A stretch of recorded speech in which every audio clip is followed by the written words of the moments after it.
Vamos iniciar falando aí sobre a fiscalização do Sindicato dos Médicos de Rondônia, que constatou irregularidades no Centro Obstétrico do Hospital de Base Dr. Ari Pinheiro. A fiscalização ocorreu após uma denúncia que apontava situações relacionadas à falta de EPIs, estrutura inadequada e falta de profissionais no Centro Obstétrico do Hospital de Base Dr. Ari Pinheiro. Entre as principais irregularidades constatadas pelo Sindicato dos Médicos de Rondônia, aqui no Centro Obstétrico do Hospital de Base, está a falta de fios de sutura adequados para a cesariana e a falta também de luvas para procedimentos. Quando o fio não é adequado, a sutura pode não ser eficaz do jeito que ela poderia. Pode, inclusive, levar a complicações do procedimento. Mas o principal que nós vimos foi a falta de luvas de procedimento. Gente, sem luva, como é que sem luva o médico ou o enfermeiro, todo mundo vai trabalhar? Chega a paciente lá em trabalho de parto, tem que fazer o toque, tem que fazer o parto, precisa de luva. Né? Tem que examinar o paciente, precisa de luva, tem área Covid lá, precisa de luva para proteger a equipe de saúde. Sabemos que está difícil de comprar no mercado, mas já faz mais de 3 semanas que essas luvas acabaram. Segundo a presidente do CIMER, o Centro Obstétrico não tem estrutura adequada para o atendimento a pacientes. O Centro Obstétrico está numa ala que era para ser temporária, já está lá há praticamente 2 anos e não é o adequado. O expurgo, ele fica na frente do centro cirúrgico, várias coisas teriam que ser adequadas e não foram. Sabemos que estamos em época de Covid, sabemos de todas as dificuldades que passam, mas as outras patologias não podem ser esquecidas. Foi constatado ainda que o Centro Obstétrico não tem aparelho de ultrassom e faltam plantonistas no turno da noite. Não há um aparelho de ultrassom dentro do centro obstétrico. Toda maternidade deve ter um aparelho de ultrassom lá dentro. Tirar a paciente do setor, levar para outro setor. O plantonista do outro setor, ele não está, principalmente durante a noite, disponível para o centro obstétrico. Ele tem outras coisas a fazer também. Então, o centro obstétrico, assim como o Hospital João Paulo, eles precisam ter um ultrassonografista no plantão. No João Paulo eu sei que tem, mas no centro obstétrico parece que está faltando um plantonista à noite. Por questão de escala, enfim, não sei, não verificamos, não há um plantonista destinado à noite e a paciente tem que ser deslocada para outro setor. Olha, gente, é muito preocupante isso que nos traz aí a doutora Flávia Lenze. Ela, como presidente do CIMER, o Sindicato dos Médicos de Rondônia, ela tem a autoridade para fiscalizar e para falar o que ela está falando. Até porque ela não fala em nome dela, ela fala em nome da classe que ela preside e representa. Nós estamos em tempos de pandemia. Agora, eu já disse aqui 800 vezes, e não agora, esse ano, eu estou falando isso desde o tempo que eu estou aqui na frente de vocês, dizendo que nunca ninguém realmente se preocupou com a questão da saúde. Sempre foi uma mentira. Sempre foi uma mentira. Começando pela União e vindo até aqui embaixo. Sempre foi uma mentira. Nós temos as 2 medicinas que eu sempre digo aqui. A medicina do rico, que é para meia dúzia, aqueles que têm planos de saúde. E a medicina do pobre, que é para praticamente 90% da população brasileira. E as pessoas pagam. E pagam caro por uma porcaria de serviço que é prestado nesse país ao povo brasileiro. As pessoas morrem por falta de um atendimento digno. As pessoas morrem por falta de equipamentos. As pessoas morrem por falta de um medicamento. As pessoas morrem na porta de um hospital. As pessoas morrem na porta de uma UPA, de um posto de saúde. As pessoas morrem em casa esperando a ambulância chegar, que não chega nunca. As pessoas morrem sem precisar morrer. E não é só de Covid, não. E não é só agora, não, porque isso é histórico. Isso nunca mexeu com ninguém. Ou seja, Não mexeu com aqueles que teriam a responsabilidade e que poderiam mudar a história e o curso das coisas. E não mudaram. Nas campanhas políticas, a saúde em primeiro lugar. Na realidade, durante os seus mandatos, a saúde que vá às favas, o povo que se dane. É isso que sempre foi assim. Evidentemente que esse governo que está aí está pegando o barco andando.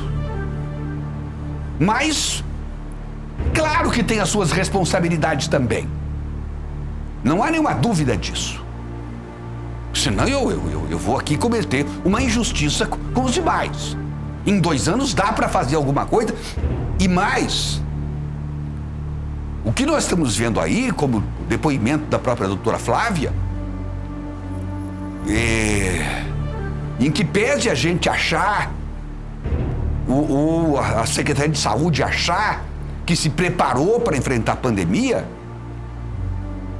a gente está vendo que não estava preparada, não. Depois eu vou trazer aqui o assunto de Cacoal também, que é grave e que é gravíssimo. A situação lá do Hospital de Base de Cacoal, do chamado Euro de Cacoal, melhor dizendo.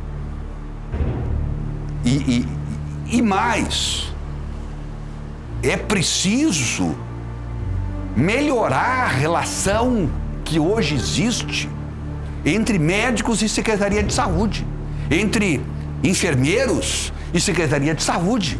Aliás, entre os profissionais da saúde e a Secretaria. O que a gente está ouvindo aí é problemas de relacionamento mesmo. E quando há problemas de relacionamento, fica muito mais difícil a gente resolver os problemas. Especialmente numa guerra em que nós deveríamos estar unidos. Eu não estou entrando no mérito quem tem razão nisso aí, não. Não estou dizendo quem é culpado disso. Se a má relação é culpa de um ou culpa de outro, mas que existe um relacionamento conflituoso, isso existe. E por que eu estou falando isso? Porque eu quero que pare de morrer gente.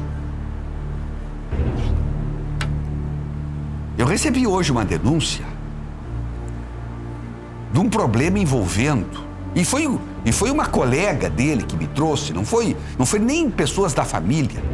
Nós temos hoje internado no Hospital de Base o enfermeiro Isaías, que estava com Covid. Aí me contaram essa história, mas eu tô repassando para vocês.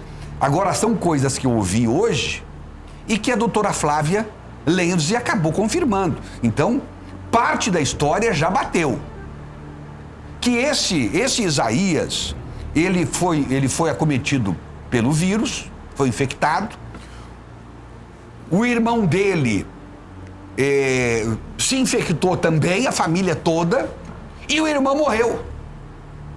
O Isaías teve alta e foi trabalhar no Hospital de Base, chorando pelos cantos, o tempo todo chorando, sem condições de exercer a sua profissão, porque no coração dele, ele que teria infectado o irmão, se sentindo culpado disso. Coisa que, evidentemente, não é bem assim, mas o que vai se fazer com o sentimento humano? Quem é que vai domar o sentimento de alguém? Pois o Isaías pediu férias para poder ir para casa e se isolar, mas não do vírus, se isolar para poder curtir a sua dor.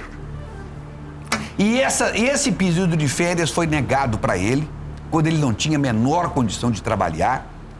Fato esse dito pelos seus próprios colegas. Pois ele agora deu entrada no HB, aí essa é a história que mas eu acho que voltou o Covid, rescindiu, deu recidiva nele, no Covid, e ele agora entrou para o Hospital de Base, está entubado. Médicos e colegas, enfermeiros e técnicos de enfermagem formaram um grupo de oração para que todos possam orar pela recuperação do Isaías. que está hoje, segundo a informação que me chegou, muito mal. E é dramática a situação. E ele não foi ouvido. Se ele tivesse tudo ouvido, sei lá, ele não tinha condições de continuar trabalhando, porque psicologicamente ele estava desmontado. E você tem que trabalhar com a sensibilidade necessária. A gente sabe que tem muita gente que já ficou no meio do caminho. Quantos e quantos profissionais já morreram? Quantos tiveram que se afastar porque são os primeiros a se infectarem? Isso que a doutora Flávia Lenzi falou aí das luvas, o que me disseram hoje é que fazem 2 semanas que os profissionais do HB estão trabalhando sem luvas. Estão trabalhando sem luvas. Quer dizer, poxa vida, eu tenho certeza que o governador não sabe disso. Eu tenho convicção que o governador não sabe disso. Porque essa desumanidade, mas tá difícil para comprar. Não sei, é preciso dar um jeito. É preciso resolver. É pegar um avião e parar lá na China e no outro dia voltar. Com as luvas. Eu tô falando absurdo, porque o absurdo maior é não ter luva para trabalhar. Profissionais da saúde. Ou eles estão infectando os doentes, ou eles estão sendo infectados. As duas coisas. As duas coisas. Dentro de um hospital. Olha, gente, agora o destaque aí é para a enfermeira Yasmin, que chefia a equipe lá. Diz que é uma pessoa extremamente humana, acordada, que cuida dos seus colegas, luta pelos seus colegas, tem procurado fazer o melhor. Não foi ela que me falou, não, que eu não seria tonto de aqui falar o nome dela, se ela tivesse alguma coisa a ver com isso. Mas é para dizer também que tem gente que se salva nessa história. Então, o que está dizendo a doutora Flávia não é absurdo.